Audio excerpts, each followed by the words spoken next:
Hello, and welcome to Season 4 of Reading Radio. I'm Alora. And I'm Jason. Season 4? Really? Yeah. As if we didn't just look that up right before we started to make sure. We have to make sure we get the numbers right. Yeah, it's really confusing. We started in November of 2017, and we weren't talking about seasons then. It was just something we were doing. So Percy Jackson was actually our second episode. Yeah. We had an episode 0, which is now lost. Well, it's not lost. It's just been pulled off the website because the sound quality was so horrible. That's a book we might want to revisit. Ooh. It was Bridge to Terabithia, for those of you old enough to remember listening. So, but that first season was extra long because we weren't actually going to do seasons. And then we realized we probably need to break for the summer because we have lives. Yes. And we don't make enough money on this to do it full time. Although, if people want to support us like on Patreon or, I don't know, Indiegogo or whatever those things are, we'd be glad to take your money. You can drop tips at reading-radio.com and let us buy some coffee down at the local coffee house. So a lot has happened over the summer. Yeah. I was gone as a counselor for like a month over the summer. Yeah. Camp counselor. Yeah. Doing all sorts of fun camp outdoor things. That was a lot. We moved to a new house. We did move. So hopefully you hear a little bit better quality here recording. We are in our new, I'll figure out a clever name for it, studio. We're in a closet. We're in our green room. In our green. It's not green, though. We should paint it green. But the clothes around us are actually absorbing a lot of sound. So hopefully we get a little better quality, less echo. Mm-hmm. We aren't backed up to a busy street anymore, so no cars on the road. You might hear a TV downstairs if they turned it up really loud, but hopefully better quality all around. Yeah. Anything else? What's been going on? Started school again. Yeah, I just started yesterday. Yesterday. That's weird. Feels like it's been longer. Taking 3 college courses this semester. Doing psychology, branding, and Adobe stuff. I forget the actual name of the class. And you're how old again? I'm 16. Which means you're getting college credit before college. That's always nice. But It also means when we started this show... I was 12. You were 12. So if you go back and listen to those first episodes, her voice might be a little bit higher. She might be a little bit more shy. Oh my gosh. All right. So this month's book, you may be familiar with it if you've been listening to this show for any period of time. Or if you are in the middle grade / young adult world, you had to have heard of it. Oh, yeah. It's Percy Jackson. By Rick Riordan. Oh, I thought you were going to say, and the Lightning Thief. Oh, and the Lightning Thief. Yes, but by Rick I always Riordan. forget that's full title. Yes, it is. It's very important. I don't know why. Now, as we mentioned, this was our second episode. Yeah. We decided to come back and visit it partly because we're going to do a crossover bonus episode this month with a similar podcast to us called When Harry Met Movies. They're another father-son, well, I say father-daughter, father-son combo, but they do movies, hence the name, When Harry Met Movies. And so we do books, they do movies. We thought we'd do a crossover. Mm-hmm. And they're just coming into that point where they thought Percy Jackson would be a good thing to do. I warned them that I've heard it's a god-awful movie. You haven't seen the movie, I have not seen the movie. No, This will be really cool. Coming into it with fresh eyes. And it seems fitting because there's a ton of buzz around the Percy Jackson TV show. Being rebooted. It's being recorded now, I think. Yeah, so we can watch the god-awful movie, and then hopefully we'll watch the good TV show, and it'll bring things back around. So this is the second time we're reading this. Yeah. And it's our first repeat book. It is. So we've each read some of the books we've done previously. Like I had read some of the older books before, and you've read some of the newer books, and then we come together and read them. But this is the first time as a show we're repeating a book. But that's the reason why. Hopefully you've read Percy Jackson either the first time with us or the second time with us. Spoiler-free, I didn't look up our scores ahead of time. So spoiler-free summary, you want to do that? And then we'll talk scores, and then we'll talk age, and then we'll get into the spoiler zone and talk everything about it? Yeah. Okay. So summary. It's about a boy named Percy Jackson who discovers that he is not like other kids. He is a demigod, which means one of his parents is one of the, is a god, a Greek god, specifically in this case. I feel like that's all I can really say without spoiling too much.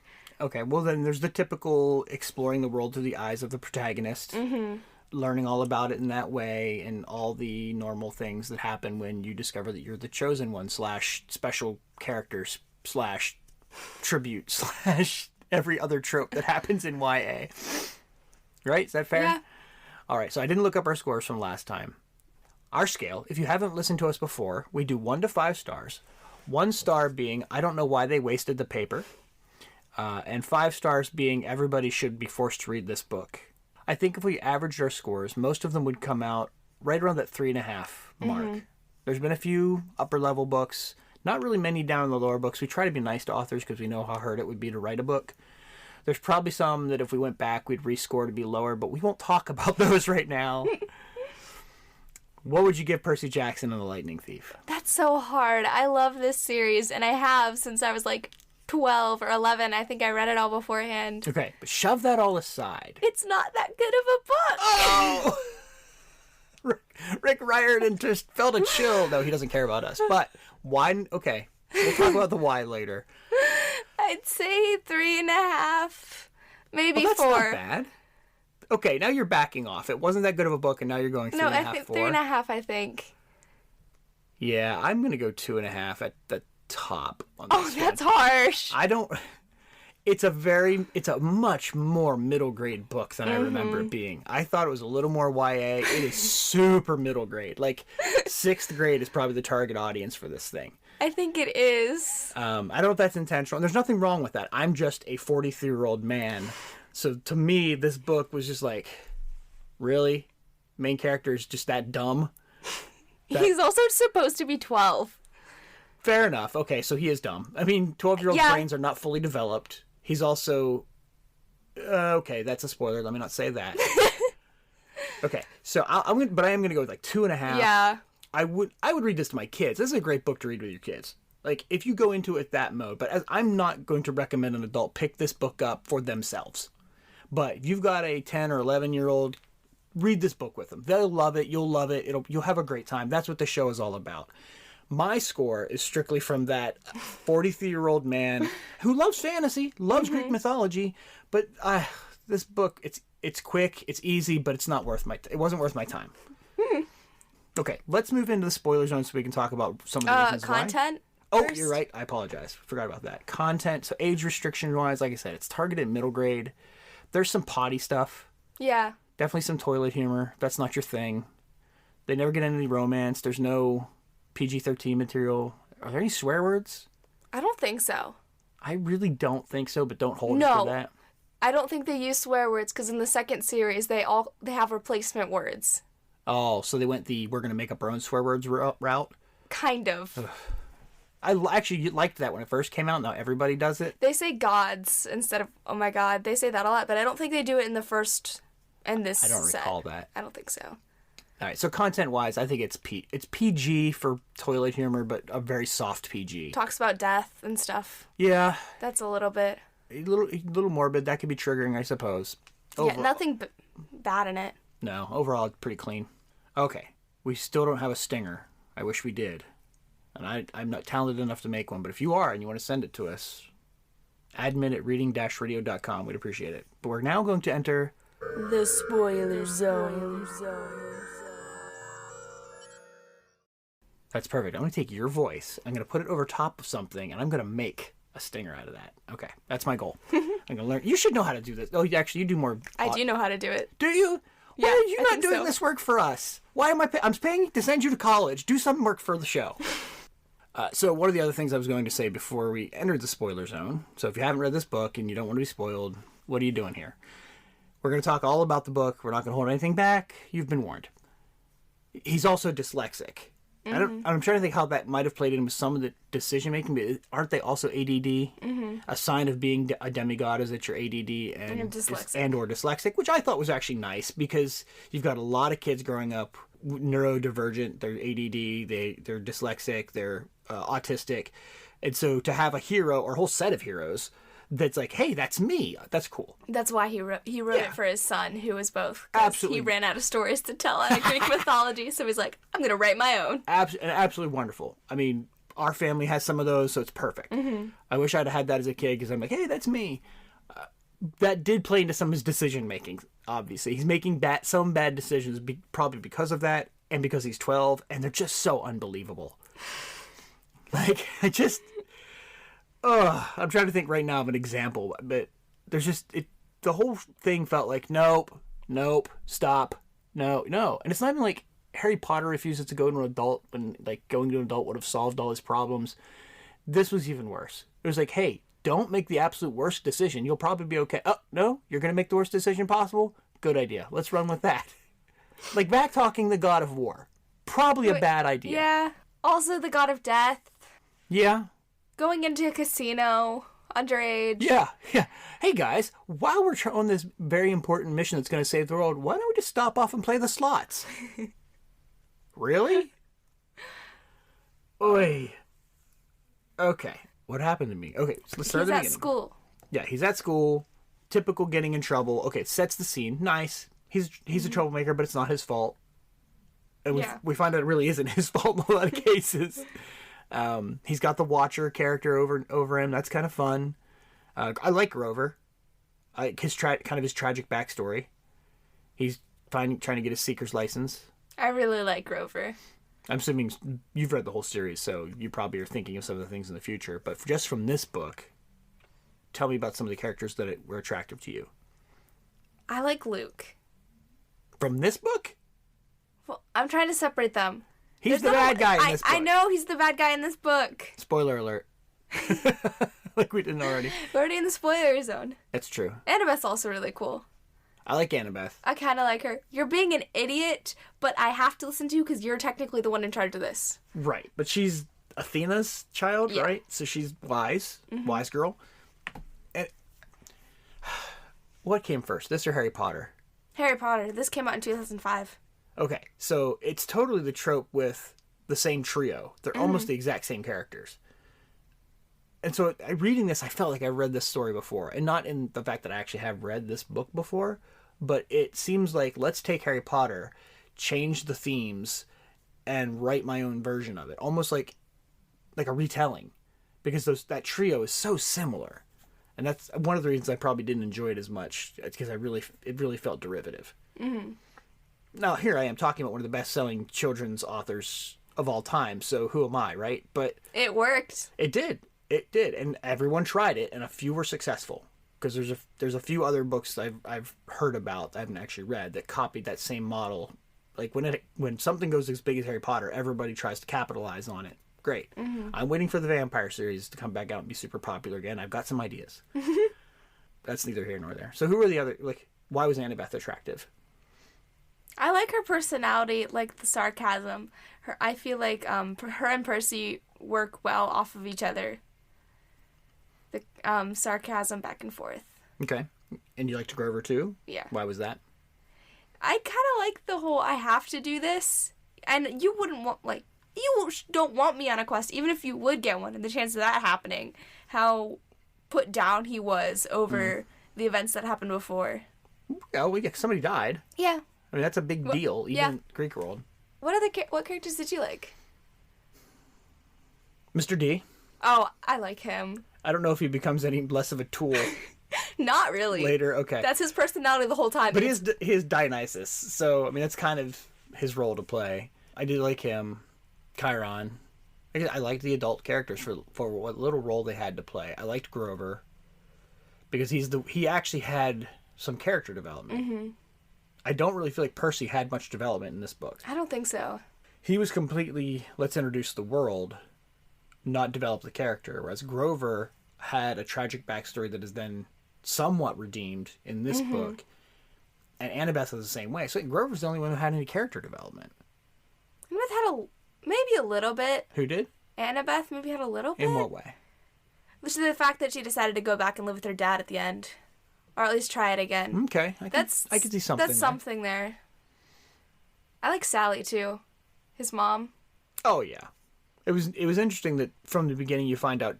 I mean, you really suspect in the beginning she didn't die. And then you find out, the whole thing that's going on. So for him to have that comeback... I like the plot line with Gabe. He's a jerk all the way through.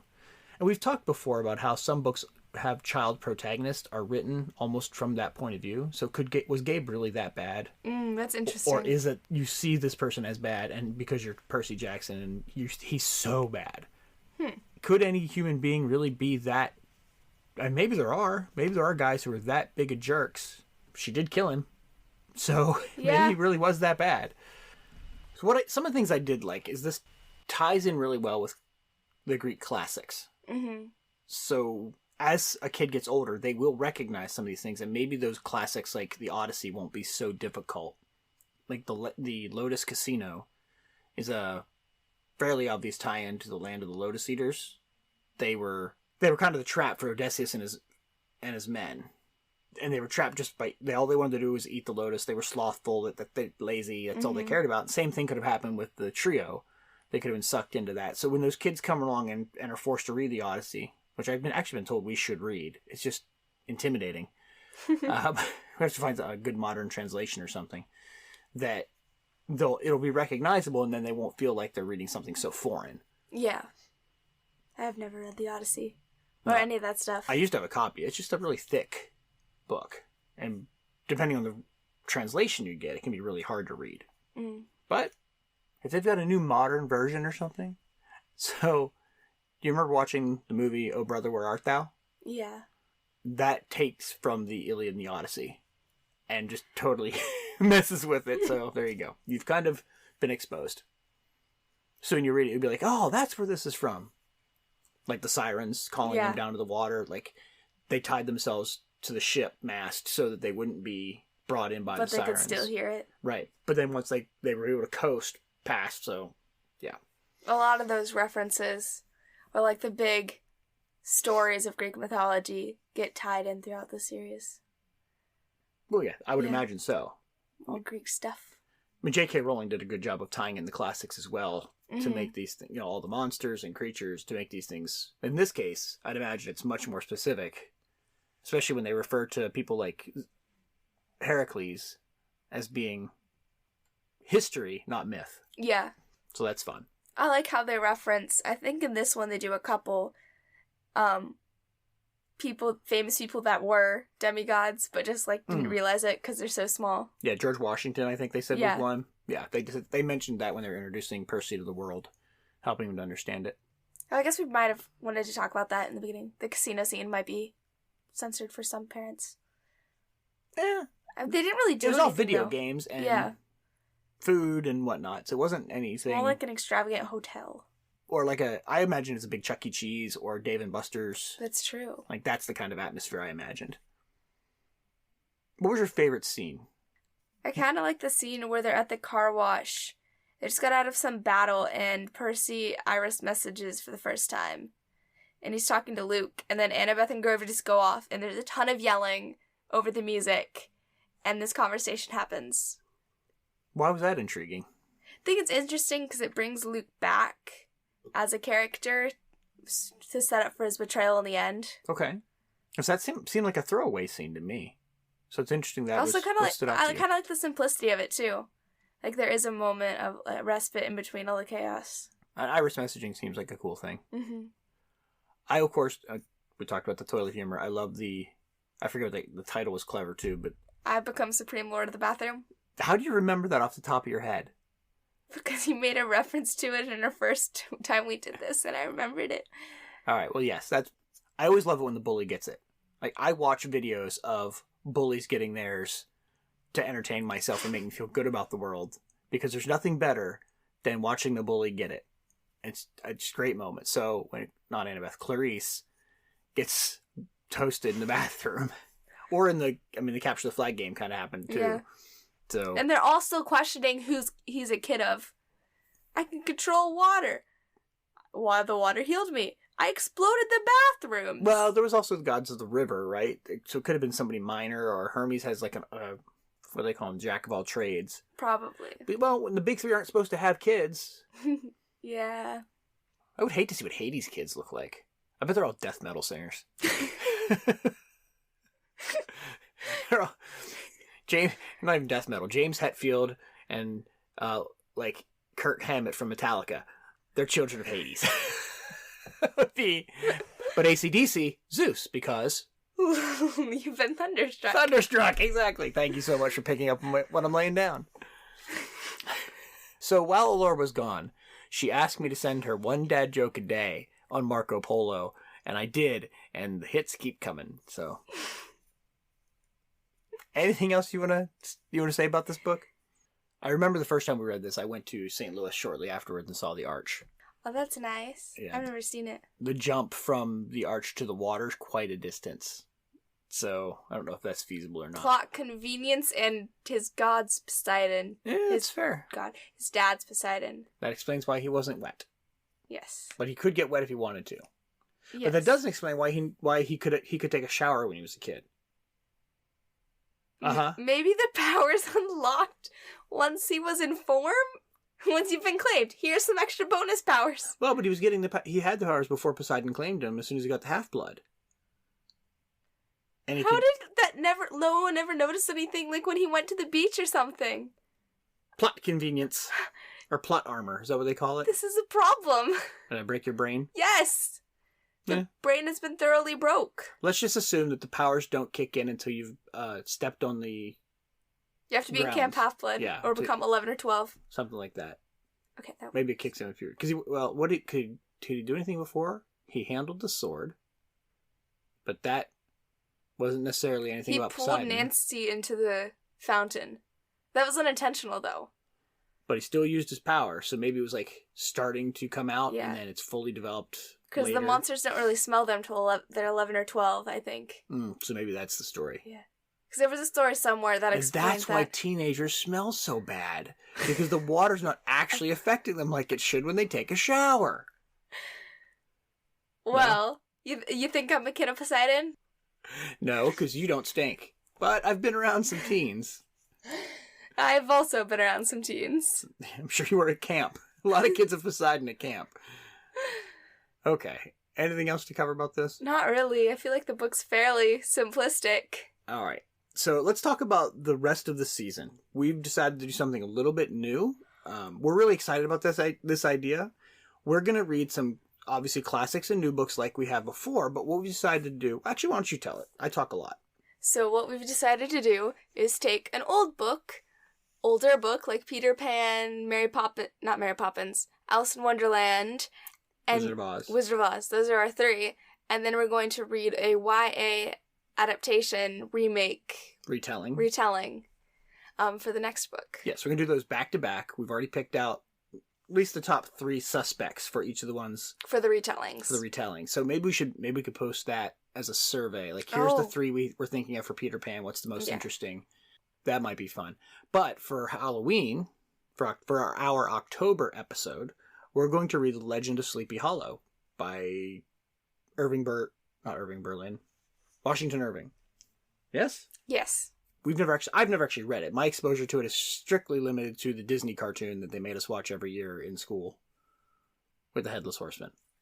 So, I've never read it either. We debated between that and Poe. Maybe we'll throw in a little bonus episode reading Annabelle Lee or The Raven or something. That'd be fun. I like the Annabelle Lee poems. But we'll hit that, and then starting in our November show, we're going to kick it off with what we decided to do first. Peter Pan? Was it? I thought it was Wizard of Oz first. Okay, so The Wizard of Oz, which we could talk to When Harry Met Movies again, because that'll be a nice crossover. If you've never read The Wizard of Oz, it is very different than the movie. Oh, is it? Yes, very, very different. Yes, it's very different. There's a lot of differences to it. It will be interesting to read that. And I think I have an Audible version where it is read by, I can see her face, Princess Diaries. I know who you're talking Big about. Doe Eyes. Oh, garbage. What is her name? I don't know. Somebody's screaming at me. They're big fans at home. Like, you can't remember her. Mom would be screaming at you. Probably. Oh my gosh. Anyway. Anne? I'll look it up later. But, read by a nice celebrity reader. So, The Wizard of Oz, and then we're going to figure out which retelling we're going to do. So that'll be really exciting. Reading Radio is all about trying to build relationships through mutual love for literature. The reason we've kept doing this show as long as we have is because reading books together, or at least near each other, reading the same things, gives us something to talk about. It helps us connect about politics, religion, life choices. Just so many concepts and topics have come up. We hope you'll join us in having these discussions. You can find out all the information you want about us at reading-radio.com. Someday we'll get the non-dash domain name, but maybe not now. Hopefully, see you soon. And till then, happy reading! Happy reading! Reading Radio is a podcast released under a Creative Commons 3.0 share-alike license. The music that you're now hearing is by Kevin MacLeod of Income Tech, also released under Creative Commons share-alike attribution license, which means you can use this show for any non-commercial purpose as long as you give us credit. All notes and anything else you'd want to find out about Reading Radio can be found at reading-radio.com. If you head over there, you can subscribe to this podcast as well as join our Facebook group where you can contribute to telling us what books we should read. Because Reading Radio is all about bringing families and friends together through a mutual love of young adult literature. And we'd love for you to join us. Happy reading.